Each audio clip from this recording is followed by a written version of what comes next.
ವಿದೇಶಕ್ಕೆ ಕಾಲಿಡ್ತಿದ್ದಂಗೆ ಶುರುವಾಗುತ್ತೆ ರಾಹುಲ್ ಗಾಂಧಿ ರಾಗ. ಬೇರೆ ದೇಶದಲ್ಲಿ ಕುತ್ಕೊಂಡು ಭಾರತದ ಮರ್ಯಾದೆ ತೆಗೆಯೋದೇ ಇವರ ಖಯಾಲಿನ. ಮಹಾರಾಷ್ಟ್ರ ಎಲೆಕ್ಷನ್ ಬಗ್ಗೆ ಟೀಕೆ ಮಾಡಿದ ಲೋಕಸಭಾ ಪ್ರತಿಪಕ್ಷ ನಾಯಕ. ಉಪರಾಷ್ಟ್ರಪತಿಗಳನ್ನ ವಿರೋಧಿಸೋ ಕಾಂಗ್ರೆಸ್ ತನ್ನ ನಾಯಕನ ವಿಚಾರದಲ್ಲಿ ಗಪ್ಚುಪ್. ಎಲೆಕ್ಷನ್ ನಲ್ಲಿ ಸೋತ್ರೆ ಸಾಕು, ಇವಿಎಂಎ ಹೊಣೆ ಅನ್ನೋದು ಇವರ ರೂಟೀನ್. ಹಳೆ ಗಾಯನ ಸುಮ್ಮನೆ ಕೆರ್ಕೊಳ್ತಿದ್ದಾರೆ ಕಾಂಗ್ರೆಸ್ನ ಡಿಫ್ಯಾಕ್ಟೋ ನಾಯಕ. ಸಾಂವಿಧಾನಿಕ ಸಂಸ್ಥೆಗಳ ವಿರುದ್ಧ ಬಾಯಿಗೆ ಬಂದಂಗೆ ಮಾತಾಡೋದೇ ರಾಹುಲ್ ಗಾಂಧಿ ದುರಾಭ್ಯಾಸ. ರಾಗ ಭಾರತ ವಿರೋಧಿ ಹೇಳಿಕೆಗೆ ಸಾರ್ವಜನಿಕ ವಲಯದಲ್ಲಿ ಆಕ್ರೋಶ. ನಮಸ್ಕಾರ ವೀಕ್ಷಕರೇ, ಇದೊಂದು ದುರಾಭ್ಯಾಸ. ಇದಕ್ಕೆ ಏನ್ ಮಾಡ್ಬೇಕೋ ಗೊತ್ತಾಗಲ್ಲ. ರಾಹುಲ್ ಗಾಂಧಿ ಭಾರತದಿಂದ ವಿಮಾನ ಹತ್ಕೊಂಡು ಬೇರೆ ದೇಶಕ್ಕೆ ಕಾಲಿಡ್ತಿದ್ದ ಹಂಗೇನೆ ನಮ್ಮ ಭಾರತದ ಸಾಂವಿಧಾನಿಕ ಸಂಸ್ಥೆಗಳ ವಿರುದ್ಧ ಬಾಯಿಗೆ ಬಂದ ಹಾಗೆ ಮಾತನಾಡೋದಕ್ಕೆ ಶುರು ಮಾಡ್ತಾರೆ. ಪುಂಖಾನುಪುಂಖವಾಗಿ ಆರೋಪ ಮಾಡ್ತಾರೆ. ಇದಕ್ಕೆ ಚಟ ಅನ್ಬೇಕೋ, ದುರಭ್ಯಾಸ ಅನ್ಬೇಕೋ, ರೋಗ ಅನ್ಬೇಕೋ, ಒಂದು ಗೊತ್ತಾಗ್ತಿಲ್ಲ. ಇದು ಒಂದ್ಸಲ ಅಲ್ಲ, 2 ಸಲ ಅಲ್ಲ, 3 ಸಲನೂ ಅಲ್ಲ. ಪ್ರತಿ ಸಲವೂ ಹೀಗೆ ಆಗುತ್ತೆ. ಈಗ ಹೊಸದಾಗಿ ಬಂದಿರೋ ವಿಚಾರ ಏನಪ್ಪಾ ಅಂತ ಹೇಳಿದ್ರೆ, ರಾಹುಲ್ ಗಾಂಧಿ ಬಾಸ್ಟನ್ ನಲ್ಲಿ ಮಹಾರಾಷ್ಟ್ರ ವಿಧಾನಸಭಾ ಚುನಾವಣೆ ಬಗ್ಗೆ ಮಾತಾಡ್ತಾ ಪುಂಖಾನುಪುಂಖವಾಗಿ ಟೀಕೆ ಮಾಡಿದ್ದಾರೆ. ಮಹಾರಾಷ್ಟ್ರ ಎಲೆಕ್ಷನ್ ಆಗಿ, ಬದಲಾವಣೆಯಾಗಿ, ಸರ್ಕಾರ ರಚನೆಯಾಗಿ, ಸರ್ಕಾರದ ಯೋಜನೆಗಳು ಜಾರಿಯಾಗಿ ದಿನಗಳೇ ಕಳೆದಿವೆ.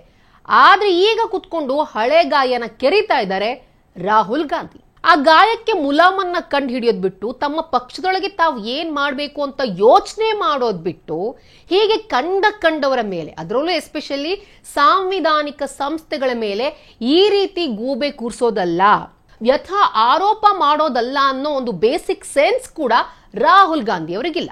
I will come to the point. Boston ನಲ್ಲಿ ರಾಹುಲ್ ಗಾಂಧಿ ಏನ್ ಮಾತನಾಡಿದ್ರು ಅಂದ್ರೆ, ಮಹಾರಾಷ್ಟ್ರ ವಿಧಾನಸಭಾ ಚುನಾವಣೆಯ ಎಕ್ಸಾಂಪಲ್ ಕೊಡ್ತಾ ಮಾತನಾಡಿದಂತಹ ರಾಹುಲ್ ಗಾಂಧಿ ಅವರು, ಮಹಾರಾಷ್ಟ್ರದಲ್ಲಿ ಮತದಾನ ಮಾಡಿದವರ ಸಂಖ್ಯೆ ಅಲ್ಲಿರುವ ವಯಸ್ಕರ ಸಂಖ್ಯೆಗಿಂತ ಹೆಚ್ಚಿದೆ. ಸಂಜೆ 5:30ರಿಂದ 7:30 ನಡುವೆ 65 ಲಕ್ಷ ಜನ ವೋಟ್ ಮಾಡಿದ್ದಾರೆ ಅಂತ ಹೇಳಿ ಚುನಾವಣಾ ಆಯೋಗ ಮಾಹಿತಿ ನೀಡಿತ್ತು. ಈ ರೀತಿ ಆಗೋದಕ್ಕೆ ಸಾಧ್ಯನೇ ಇಲ್ಲ. ಒಬ್ಬ ಮತದಾರನಿಗೆ ಮತ ಹಾಕೋದಕ್ಕೆ ಕನಿಷ್ಠ 3 ನಿಮಿಷ ಆದ್ರೂ ಬೇಕಾಗುತ್ತೆ. ಇದೇ ಲೆಕ್ಕವನ್ನು ನಾವು ಹಿಡ್ಕೊಂಡು ಹೋಗೋಣ. 65 ಲಕ್ಷ ವೋಟ್ ಟರ್ನ್ಔಟ್ ಅಂತ ಹೇಳಿದ್ರೆ ಬೆಳಗ್ಗೆ 2 ಗಂಟೆಯವರೆಗೆ ಜನ ಕ್ಯೂನಲ್ಲಿ ನಿಂತ್ಕೋಬೇಕಾಗಿತ್ತು. ಆದ್ರೆ ಹಾಗಾಗಿಲ್ಲ. ನಾವು ಈ ಕುರಿತು ಚುನಾವಣಾ ಆಯೋಗಕ್ಕೆ ವಿಡಿಯೋಗ್ರಫಿ ರೆಕಾರ್ಡ್ ನ ಕೇಳಿದ್ವಿ. ಆದ್ರೆ ಆ ರೀತಿ ವಿಡಿಯೋಗ್ರಫಿ ರೆಕಾರ್ಡ್ ನ ಕೊಡೋದಕ್ಕಾಗೋದಿಲ್ಲ ಅಂತ ಹೇಳಿದ್ದಷ್ಟೇ ಅಲ್ಲದೆ, ನಿರಾಕರಿಸಿದ್ದಷ್ಟೇ ಅಲ್ಲದೆ, ಕಾನೂನನ್ನೇ ಬದಲು ಮಾಡಿದ್ರು ಅಂತ ಹೇಳಿ ದೂರದ ನೆಲದಲ್ಲಿ ಕುತ್ಕೊಂಡು ಚುನಾವಣಾ ಆಯೋಗದ ವಿರುದ್ಧ ಆರೋಪಗಳ ಸುರಿಮಳೆಯನ್ನಗೈದ್ರು. In simple terms, more people voted in the Maharashtra assembly elections than there are adults in Maharashtra. This is the fact. And the election commission gave us a figure, voting figure for 5:30 in the evening. And between 5:30 in the evening and 7:30 in the evening, when the polls were supposed to have closed, 65 lakh voters voted. Now, that is physically impossible to happen, right? Because for a voter to vote, it takes approximately 3 minutes. And if you do the math, it would mean that there were lines of voters till 2 o'clock at night voting all night, and this didn't happen. ಇದಕ್ಕೆ ನಾವು immediate contrast ಹೇಳೋದಿದ್ರೆ, ಮೊನ್ನೆ ಅಷ್ಟೇ ಉಪರಾಷ್ಟ್ರಪತಿ ಧನ್ಕರ್ ಅವರು supreme court ವಿರುದ್ಧ ಟೀಕೆ ಮಾಡಿದ್ರು. ಆ ಟೀಕೆ ಮಾಡಿದಾಗಿನಿಂದ ಇವತ್ತಿನವರೆಗೂ ಕೂಡ ಕಾಂಗ್ರೆಸ್ ನಾಯಕರು ಸಾಂವಿಧಾನಿಕ ಸಂಸ್ಥೆಯನ್ನ ದುರ್ಬಲಗೊಳಿಸುವಂತಹ ರೀತಿಯ ಮಾತುಗಳು ವೈಸ್ ಪ್ರೆಸಿಡೆಂಟ್ ಕಡೆಯಿಂದ ಬಂದಿದೆ ಅಂತ ಹೇಳಿ ಬೊಬ್ಬಿರಿತಾನೆ ಇದ್ದಾರೆ. ಇದು ಅವರ ಹುದ್ದೆಗೆ, ಅವರ ವ್ಯಕ್ತಿತ್ವಕ್ಕೆ ತಕ್ಕದಾದಂತಹ ಮಾತಲ್ಲ. ಸಾಂವಿಧಾನಿಕ ಸಂಸ್ಥೆ ಬಗ್ಗೆ ಇಷ್ಟೊಂದು ಕೀಳಾಗಿ ಮಾತನಾಡುವಂಥದ್ದು ಒಳ್ಳೆಯದಲ್ಲ. ಅನುಮಾನ ಬರುವ ರೀತಿಯಲ್ಲಿ ಮಾತನಾಡಬಾರದು ಅಂತ ಹೇಳಿ ಉಪರಾಷ್ಟ್ರಪತಿ ಧನ್ಕರ್ ವಿರುದ್ಧವೇ ಮುಗಿಬಿದ್ದಿದ್ರು ಕಾಂಗ್ರೆಸ್ ನಾಯಕರು. ಈಗ ಅದೇ ಪಕ್ಷದ ನಾಯಕ, ಡಿ ಫ್ಯಾಕ್ಟೋ ನಾಯಕ, ಲೋಕಸಭಾ ಪ್ರತಿಪಕ್ಷ ನಾಯಕ ಸನ್ಮಾನ್ಯ ಶ್ರೀ ರಾಹುಲ್ ಗಾಂಧಿ ಅವರು ಅದ್ಯಾವುದೋ ಸೂತ್ರ ಸಂಬಂಧ ಇಲ್ದಿರೋ ದೇಶದಲ್ಲಿ ಕುತ್ಕೊಂಡು, ಅಲ್ಲಿ ಜನಕ್ಕೂ ಮಹಾರಾಷ್ಟ್ರ ಇಲೆಕ್ಷನ್ಗೂ ಕೌಡೆ ಕಾಸಿನ ಸಂಬಂಧ ಇಲ್ಲ, ಅಲ್ಲೆಲ್ಲೋ ಕುತ್ಕೊಂಡು ಮಹಾರಾಷ್ಟ್ರ ಇಲೆಕ್ಷನ್ ಬಗ್ಗೆ ಮಾತನಾಡ್ತಾ ನಮ್ಮ ದೇಶದ ಚುನಾವಣಾ ಆಯೋಗದ ಬಗ್ಗೆ ಬಾಯಿಗೆ ಬಂದ ಹಾಗೆ ಮಾತಾಡ್ತಿದ್ದಾರಲ್ಲ, ಇದು ಎಷ್ಟು ಸಾಂವಿಧಾನಿಕ? ಇದು ಒಬ್ಬ ಲೋಕಸಭಾ ಪ್ರತಿಪಕ್ಷ ನಾಯಕನ ಸ್ಥಾನಕ್ಕೆ ಧಕ್ಕೆ ತರಲ್ವಾ? ಅವರ ಘನತೆಗೆ ಧಕ್ಕೆ ತರಲ್ವಾ? ಈ ಪ್ರಶ್ನೆಗಳನ್ನ ಯಾಕೆ ಕಾಂಗ್ರೆಸ್ ನಾಯಕರು ಕೇಳ್ತಾ ಇಲ್ಲ? ನಮ್ಮ ಸಂವಿಧಾನದಲ್ಲಿ ಪ್ರಧಾನಮಂತ್ರಿಗೆ ಎಷ್ಟು ಮಹತ್ವ ತೂಕ ಇರುತ್ತೋ ಅದೇ ರೀತಿ ಗೌರವ ಮಹತ್ವ ತೂಕ ಲೋಕಸಭಾ ಪ್ರತಿಪಕ್ಷ ನಾಯಕನಿಗೂ ಇರುತ್ತೆ. ಅವರ ಮಾತಿಗೂ ತೂಕ ಇರುತ್ತಲ್ವಾ? ಧನ್ಕರ್ ಅವರ ಮಾತಿಗೆ ತೂಕ ಇರುತ್ತೆ. ಅವರು ಸಾಂವಿಧಾನಿಕ ಸಂಸ್ಥೆಗಳ ವಿರುದ್ಧ ಮಾತನಾಡಬಾರದು ಅಂತ ನೀವೇನ್ ಕಾಂಗ್ರೆಸ್ ನಾಯಕರು ಬೊಬ್ಬಿರುತ್ತಿದ್ದೀರಲ್ಲ, ಅದೇ ರೀತಿಯಲ್ಲಿ ನಿಮ್ಮ ನಾಯಕ ಯಾವುದೋ ದೂರದ ದೇಶದಲ್ಲಿ ಕುತ್ಕೊಂಡು ನಮ್ಮ ಸಾಂವಿಧಾನಿಕ ಸಂಸ್ಥೆಗಳ ಬಗ್ಗೆ ಈ ರೀತಿಯ ಬೇಜವಾಬ್ದಾರಿ ಹೇಳಿಕೆಯನ್ನ ಕೊಡ್ತಾ ಇದ್ರೆ ಅದನ್ನ ಹೇಗೆ ಸಹಿಸ್ಕೊಂಡಿರ್ತೀರಾ ನೀವು?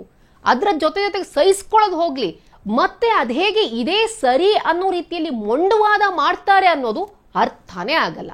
ಈಗ ರಾಹುಲ್ ಗಾಂಧಿ ಮಾಡ್ತಿರುವಂತಹ ಟೀಕೆಗಳಿಗೆ, ಆರೋಪಗಳಿಗೆ, ಅನುಮಾನಗಳಿಗೆ ಈಗಾಗಲೇ ಚುನಾವಣಾ ಆಯೋಗ ಸರಿಯಾಗಿ ಉತ್ತರವನ್ನ ಕೊಟ್ಟಿದೆ, ಪ್ರತಿಕ್ರಿಯೆಯನ್ನ ಕೊಟ್ಟಿದೆ. ಅವ್ರು ಹೀಗೆ ಅನುಮಾನ ತೋರಿಸ್ತಿದ್ದ ಹಾಗೆ election commission facts and figures ಸಮೇತ ಕಾಂಗ್ರೆಸ್ ನಿಯೋಗಕ್ಕೆ ಪಾಯಿಂಟ್ ಬೈ ಪಾಯಿಂಟ್ ಆನ್ಸರ್ ಅನ್ನು ನೀಡಿದೆ. ಇನ್ ಬಿಟ್ವೀನ್ ಲೋಕಸಭಾ ಪೋಲ್ ಹಾಗೂ ಮಹಾರಾಷ್ಟ್ರ ವಿಧಾನಸಭಾ ಚುನಾವಣೆಯ ನಡುವೆ ಬರೋಬ್ಬರಿ 70 ಲಕ್ಷ ಜನ ಹೊಸ ಮತದಾರರು ಸೇರ್ಪಡೆಯಾಗಿದ್ದಾರೆ ಅಂತ ಹೇಳಿ ರಾಹುಲ್ ಗಾಂಧಿ ಆರೋಪವನ್ನ ಮಾಡಿದ್ರು. ಇದಕ್ಕೆ election commission with facts and figures ಉತ್ತರವನ್ನ ಕೊಟ್ಟಿತ್ತು. ಅದ್ರ ಬಗ್ಗೆ ಉತ್ತರ ಇಲ್ಲಿದೆ ನೋಡಿ. ರಾಹುಲ್ ಗಾಂಧಿ ಅವರು ಏನ್ ಆರೋಪ ಮಾಡಿದ್ರು? 70 ಲಕ್ಷ ಜನ ವೋಟರ್ಸ್ ಆಡ್ ಆಗಿದ್ದಾರೆ. ಲೋಕಸಭಾ ಚುನಾವಣೆಗೂ ಹಾಗೂ ಮಹಾರಾಷ್ಟ್ರ ವಿಧಾನಸಭಾ ಚುನಾವಣೆಗೂ 5 ತಿಂಗಳ ಅಂತರ ಇತ್ತು. ಈ 5 ತಿಂಗಳಲ್ಲಿ 70 ಲಕ್ಷ ಜನ ಅಲ್ಲ, 48.8 ಲಕ್ಷ ಜನ ಹೊಸ ವೋಟರ್ಸ್ ಆಡ್ ಆಗಿದ್ದಾರೆ ಅಂತ ಹೇಳ್ಕೊಂಡು ಚುನಾವಣಾ ಆಯೋಗ ಮಾಹಿತಿಯನ್ನ ಕೊಟ್ಟಿತ್ತು. ಇದ್ರ ಬಗ್ಗೆ ವೋಟರ್ಸ್ ಆಡೆಡ್ ಡೇಟಾನ ಆಗ್ಲೇನೆ ಕಾಂಗ್ರೆಸ್ಗೆ ಕೊಟ್ಟಿತ್ತು. ಇದರಲ್ಲಿ ಎಷ್ಟು ಜನ ಹೊಸ ಮತದಾರರು ಕೂಡ ಆಡ್ ಆಗಿದ್ದಾರೆ ಅನ್ನೋದ್ರ ಬಗ್ಗೆ ಕೂಡ ಮಾಹಿತಿ ಇತ್ತು. ಈ ಬಗ್ಗೆ ಚುನಾವಣಾ ಆಯೋಗ ಕಾಂಗ್ರೆಸ್ಗೆ ರಿಪ್ಲೈ ಕೊಟ್ಟಿದ್ದು ಡಿಸೆಂಬರ್ 24, 2024ರಲ್ಲೇ. ಇನ್ನು ರಾಹುಲ್ ಗಾಂಧಿ ಇನ್ನೊಂದು ಆರೋಪ ಏನ್ ಮಾಡಿದ್ರು ಈಗ ಬೋಸ್ಟನ್ ನಲ್ಲಿ ಅಂತ ಹೇಳಿದ್ರೆ, 65 ಲಕ್ಷ ಜನ ಸಂಜೆ 5:30 7:30ವರೆಗೆ 65 ಲಕ್ಷ ಜನ ವೋಟ್ ಮಾಡ್ಬಿಟ್ಟಿದ್ದಾರೆ, ಅದು ಹೇಗ್ ಸಾಧ್ಯ ಅಂತ ಹೇಳ್ಕೊಂಡು ಕ್ವೆಶ್ಚನ್ ಅನ್ನ ಮಾಡಿದ್ದಾರೆ. ಈ ಬಗ್ಗೆನೂ ಕೂಡ ಎಲೆಕ್ಷನ್ ಕಮಿಷನ್, ಅಂದ್ರೆ ಯಾವಾಗ ಎಲೆಕ್ಷನ್ ಅಲ್ಲಿ ಸೋತ್ರಲ್ಲ ಇವರು, ಕಾಂಗ್ರೆಸ್ ಆಗಿಂದಾಗಲೇ ಎಲೆಕ್ಷನ್ ಕಮಿಷನ್ ಪತ್ರವನ್ನ ಕೂಡ ಬರೆದಿತ್ತು. ಇದಕ್ಕೆ ಎಲೆಕ್ಷನ್ ಕಮಿಷನ್ ಕೂಡ ಉತ್ತರವನ್ನ ಕೊಟ್ಟಿತ್ತು. ಇದಕ್ಕೆ ಉತ್ತರ ಕೊಟ್ಟಂತಹ ಎಲೆಕ್ಷನ್ ಕಮಿಷನ್ ನಮ್ಮ ವೋಟಿಂಗ್ ಸಿಸ್ಟಮ್ ಏನಿದೆಯಲ್ಲ ಅದು ತುಂಬಾನೇ ಟ್ರಾನ್ಸ್ಪರೆಂಟ್ ಆಗಿದೆ. ಇನ್ನು ಇವಿಎಂ ಬಗ್ಗೆ ನೀವು ಗೂಬೆ ಕೂರಿಸ್ತಿದ್ದೀರಲ್ಲ, ಇವಿಎಂಗೆ ಯಾವುದೇ ರೀತಿ ನೆಟ್ವರ್ಕ್ ಕನೆಕ್ಷನ್ ಇರೋದಿಲ್ಲ, ಎಕ್ಸ್ಟರ್ನಲ್ ಕನೆಕ್ಟಿವಿಟಿ ಇರೋದಿಲ್ಲ.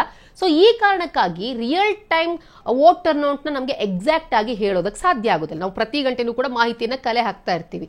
ರಾತ್ರಿ 11:30 ಅಷ್ಟೊತ್ತಿಗೆ ನಾವು ಒಂದು ಮಾಹಿತಿಯನ್ನು ಕೊಡ್ತೀವಿ, ಆದ್ರೆ ಅದೂ ಕೂಡ ಕಂಪ್ಲೀಟ್ ಆಗಿ ಕರೆಕ್ಟ್ ಆಗಿರೋದಿಲ್ಲ. ಅದಕ್ಕೆ ಬೇರೆ ಬೇರೆ ಕಡೆ ಬೇರೆ ಬೇರೆ ಬೂತ್ ಇಂದ ಎಲ್ಲ ಮಾಹಿತಿ ಬರಬೇಕು. ಆ ಮಾಹಿತಿಗಳನ್ನ ಕಲೆಕ್ಟ್ ಮಾಡಿದ ಮೇಲೆ ನಮಗೆ ಎಕ್ಸಾಕ್ಟ್ ವೋಟ್ ಟರ್ನ್ಔಟ್ ಗೊತ್ತಾಗುತ್ತೆ. ನೀವೇನಿವುದು 2 ತಾಸಲ್ಲಿ 65 ಲಕ್ಷ ವೋಟ್ ಟರ್ನ್ಔಟ್ ಆಯ್ತು ಅಂತ ಎಲ್ಲ ಹೇಳಿ ಏನ್ ಆರೋಪ ಮಾಡ್ತಿದ್ದೀರಲ್ಲ, ಅದೆಲ್ಲ ಬೇಸ್ಲೆಸ್, ಅನ್ಸೈಂಟಿಫಿಕ್ ಅಂತ ಹೇಳಿ ಕಡ್ಡಿ ತುಂಡು ಮಾಡಿದಾಗೆ ಹೇಳಿತ್ತು ಚುನಾವಣಾ ಆಯೋಗ. ನಮ್ಮ ಎಲೆಕ್ಷನ್ ರಿಲಯಬಲ್ ಆಗಿರ್ದೆ ಹೋಗಿದ್ರೆ, ಟ್ರಾನ್ಸ್ಪರೆಂಟ್ ಆಗಿರ್ದೆ ಹೋಗಿದ್ರೆ, ಕಾಂಗ್ರೆಸ್ನ ಕ್ಯಾಂಡಿಡೇಟ್ ಪಟೋಲೆ ಅನ್ನೋರು ಇವಿಎಂ ಕೌಂಟ್ ಮಾಡ್ಬೇಕಾದ್ರೆ ಟ್ರಯಲ್ ನಲ್ಲಿದ್ರು, ಹಿನ್ನಡೆಯಲ್ಲಿದ್ರು. ಅವರು 208 ಪೋಸ್ಟಲ್ ವೋಟ್ ಕೌಂಟಿಂಗ್ ನಿಂದ ಗೆಲ್ತಾ ಇರಲಿಲ್ಲ.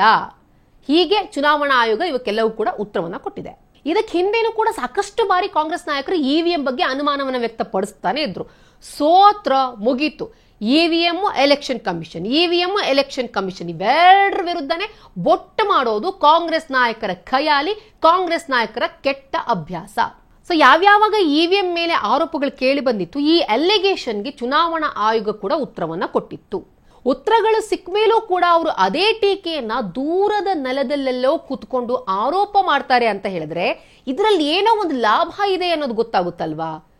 ಏನಿಲ್ಲ, ನಮ್ಮ ದೇಶದ ಡೆಮೋಕ್ರೆಟಿಕ್ ಸಿಸ್ಟಮ್ಮೇ ಸರಿ ಇಲ್ಲ ಅಂತ ಹೇಳ್ಕೊಂಡು ವಿದೇಶಿ ನೆಲದಲ್ಲಿ ಕುತ್ಕೊಂಡು ಒಂದು ನರೇಟಿವ್ ನ ಸೃಷ್ಟಿ ಮಾಡೋದೇ ನಮ್ಮ ಕಣ್ಣಿಗೆ ಕಾಣೋದು. ಹಾಗ್ಯಾಕೆ ಹರಡಬೇಕು? ಅದರಿಂದ ಏನ್ ಲಾಭ ಇದೆ ಅನ್ನೋದು ರಾಹುಲ್ ಗಾಂಧಿ ಮತ್ತು ಇತ್ತೀಚೆಗೆ ರಾಹುಲ್ ಗಾಂಧಿ ಜೊತೆ ತಳುಕು ಹಾಕಿಕೊಂಡಿರೋ ಮತ್ತೊಂದು ಹೆಸರು ಅಂದ್ರೆ ಜಾರ್ಜ್ ಸೋರೋಸ್, ಇನ್ನುಳಿದ ಶಕ್ತಿಗಳು, ಇವರ ಹೆಸರು ಕೇಳಿ ಬರ್ತಾ ಇದೆ. ಇದರಲ್ಲಿ ಲಾಭ ಇರೋದಂತೂ ಖಂಡಿತ. ಲಾಭ ಇಲ್ಲದೆ ಯಾರೂ ಕೂಡ ವ್ಯಾಪಾರ ಮಾಡೋದಿಲ್ಲ. ಯಾಕಂದ್ರೆ ಅವರು ಮೊಹಬ್ಬತ್ ಕಿ ದುಕಾನ್ ಅಂದ್ರೆ ಮೊಹಬ್ಬತ್ನ ಅಂಗಡಿಯನ್ನ ತೆಗೆದುಕೊಂಡು ಕೂತಿದ್ದಾರೆ.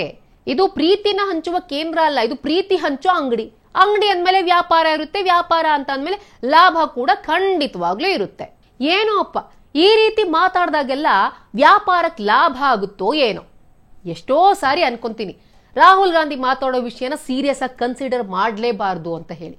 ಆದ್ರೆ ವಿದೇಶದಲ್ಲೆಲ್ಲೋ ಕುತ್ಕೊಂಡು ನಮ್ಮ ದೇಶದ ಬಗ್ಗೆ ಮಾತನಾಡಿದಾಗ, ನಮ್ಮ ದೇಶದ ಸಾಂವಿಧಾನಿಕ ಸಂಸ್ಥೆಗಳ ಬಗ್ಗೆ ಇಲ್ಲಸಲ್ಲದ ಆರೋಪಗಳನ್ನ ಮಾಡಿದಾಗ ಮಾತಾಡಲೇಬೇಕಾಗುತ್ತೆ. ಈ ವಿಡಿಯೋ ಇಷ್ಟ ಆದಲ್ಲಿ ಲೈಕ್ ಮಾಡಿ, ಶೇರ್ ಮಾಡಿ, ಕಮೆಂಟ್ ಮಾಡಿ. ಹಾಗೆ ನೀವು ನಮ್ಮ ಹೊಸದಿಗಂತ ಡಿಜಿಟಲ್ ಚಾನಲ್ನ ಸಬ್ಸ್ಕ್ರೈಬ್ ಮಾಡಿಲ್ಲ ಅಂದ್ರೆ ಈ ಕೂಡಲೇ ಸಬ್ಸ್ಕ್ರೈಬ್ ಮಾಡಿ.